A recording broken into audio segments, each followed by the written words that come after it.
Quand j'ai voulu me mettre au dessin, je me suis rapidement demandé comment je pourrais devenir meilleur en dessin. Cette question, tu te l'es sûrement déjà posée aussi, sauf que toute ma vie, j'ai eu l'impression d'entendre la même chose. Bah, faut juste dessiner. Enfin, bah oui, c'est un peu évident, quoi. Et je me suis souvent retrouvé perdu sur internet en essayant de trouver de l'aide pour progresser. C'est pourquoi dans cette vidéo, je vais te faire un guide complet pour débuter le dessin. T'inquiète pas, quel que soit ton niveau, je vais t'indiquer les exercices à faire, mes meilleurs conseils, et crois-moi, à la fin, tu sauras exactement quoi faire pour te lancer dans le dessin. Allez, c'est parti. Mais avant de commencer, on doit parler du matériel. Et je vais sûrement en étonner plus d'un, mais pour dessiner, t'as juste besoin d'une feuille et d'un stylo. Et c'est largement suffisant. Alors oui, bien sûr que tu peux t'acheter un carnet ou du bon matos pour le confort, mais garde en tête que tu peux dessiner si tu n'en as pas. D'ailleurs, si jamais t'as une tablette graphique, tu peux aussi t'en servir. Le dessin sur digital, c'est super pratique, donc ce sera toujours un plus d'en avoir une. Le premier exercice que tu peux faire, c'est du dessin d'observation.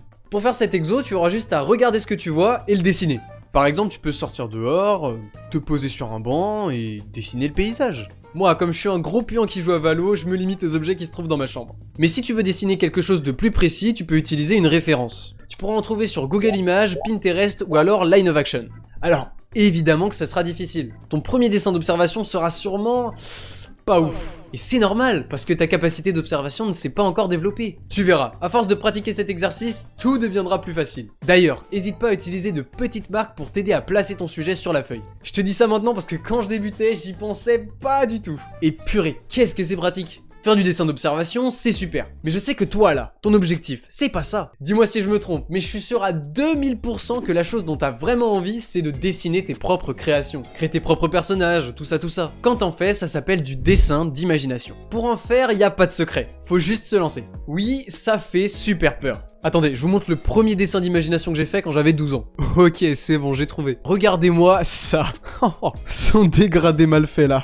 Dites-vous que même à l'époque, j'arrivais à me rendre compte que quelque chose clochait. Du coup, comme j'y arrivais pas du tout, je faisais que du dessin de référence. Voilà, par exemple, je prenais des frames d'animé et je les recopiais. Et dire que j'aimais vraiment ce dessin-là à l'époque. Un petit conseil que je vous balance comme ça, mais gardez vos anciens dessins. C'est vraiment hyper pratique. Parce que surtout que déjà, vous voyez votre progression. Et en vrai, c'est avoir un petit peu de nostalgie de voir comment vous dessiniez, vos anciennes erreurs et tout. Non, vraiment, faites cet effort, gardez vos anciens dessins, vous me remercierez plus tard. Donc même si je faisais du dessin de référence, je voulais quand même dessiner mes propres personnages. Et au bout d'un moment, je me suis senti assez à l'aise, donc je me suis lancé. Je te raconte ça pour que t'aies un exemple sur lequel te baser. Moi, ça m'a pris 1 an de me lancer. Mais c'est normal, c'est parce que j'étais jeune et je faisais un peu n'importe quoi. C'est surtout parce que j'avais pas cette superbe vidéo pour me guider. Et toi, tu pourrais commencer dès maintenant. T'as juste à te lancer. Mais attention, il faut absolument que t'évites de faire cette erreur qui m'a empêché de progresser longtemps quand j'étais jeune artiste. Bon, en vrai, c'était pas une erreur. Il y avait du bon, mais il y avait aussi du mauvais. Par exemple, j'apprenais les fondamentaux du dessin. Les fondamentaux du dessin, c'est une liste de 4 domaines sur lesquels se repose chaque artiste pour bien dessiner. Donc il y a la perspective, l'anatomie, les ombres et les couleurs. Mais ça serait beaucoup trop long de tout expliquer maintenant. Donc je t'ai sélectionné 4 vidéos qui expliquent chacune un fondement du dessin. Je te mets leur lien en description. Même si j'apprenais les fondamentaux du dessin, je faisais une grosse erreur. Et quand je vais te le dire, ça va te paraître tellement évident que tu auras envie de m'insulter. Et c'était tout simplement ne pas prendre de cours. Il y a 2 gros avantages à prendre des cours. Le premier, c'est que t'apprends littéralement le dessin, donc tu progresses plus vite. Et le deuxième, on n'y pense pas forcément, mais c'est que c'est super addictif. Par exemple, un jour, j'ai acheté un cours de dessin en ligne. Et je te mens pas, je suis resté 5 heures scotché devant mon écran. Alors il existe 2 manières de prendre des cours de dessin. La première, c'est la classique. Tu trouves un prof et tu fais des heures avec lui. Tu te doutes bien que ce sera payant. Le problème, c'est que j'adore l'argent, donc cette méthode me plaît pas trop. Bon, je rigole évidemment, si t'as les moyens de te payer un prof, vraiment fais-le. Parce que c'est archi pratique. Il te donne des cours, il te corrige quand tu fais des erreurs, bref, c'est trop bien. Mais si tu peux pas, il y a la deuxième solution. Et là je t'apprends rien parce que c'est ce que t'es en train de faire. Regarder des vidéos sur YouTube. C'est vraiment la meilleure des manières d'apprendre. Vu la quantité d'informations que tu peux trouver sur YouTube, ça serait vraiment dommage de pas s'en servir. Alors, les meilleurs youtubeurs dessins que je connais sont tous anglophones. Mais normalement, il y a la traduction automatique si vous savez pas parler anglais. Donc les meilleures chaînes selon moi, c'est vraiment Proco, Marc Brunette et Sam Dozart.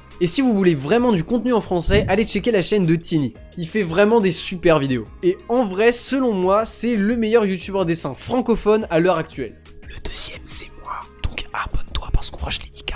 Maintenant, tu sais comment travailler la pratique et la théorie en dessin. En vrai, tu pourrais arrêter la vidéo ici. Mais stop, fais pas ça, t'es malade ou quoi? Si tu t'arrêtes là, tu vas manquer un point essentiel de ton apprentissage. Et pour t'en parler, je vais utiliser un exemple. Imagine, tu viens de terminer ton dessin. Donc tu vas le montrer à un ami. Tu lui donnes et là il te dit « Oh waouh, mais c'est dégueulasse. Non mais c'est trop moche. Ah birk. Il me donne envie de le déshériter. Comment tu peux faire un truc pareil? Ça ressemble à du caca. Du caca. Non mais vous m'entendez? C'est scandaleux. Une bouse. Un réel éperon. » Bon, même s'il est pas très poli, ton ami vient de te donner du feedback. Il y a le mauvais feedback et le bon feedback.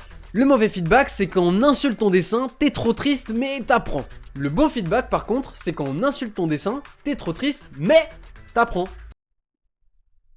Bon, attendez, il y a un truc qui va pas avec le script. Le feedback, ça va permettre d'avoir des avis sur tes dessins, mais aussi de corriger les erreurs précises que tu fais. Le problème, c'est que c'est assez difficile d'en trouver. Et c'est pour ça que j'ai créé un serveur Discord. Dedans, tu pourras demander du feedback sur tous tes dessins, mais aussi discuter avec des gens qui dessinent, comme toi. Et j'espère vous y retrouver bientôt. Le dessin, c'est long, mais il faut pas se décourager. Et si t'aimes le dessin, y a aucune raison que ça arrive. Mais si tu sais pas comment bien apprendre, ça va être compliqué pour toi. Pour ça, je te conseille de regarder la vidéo que j'ai faite sur le sujet. Elle doit s'afficher là.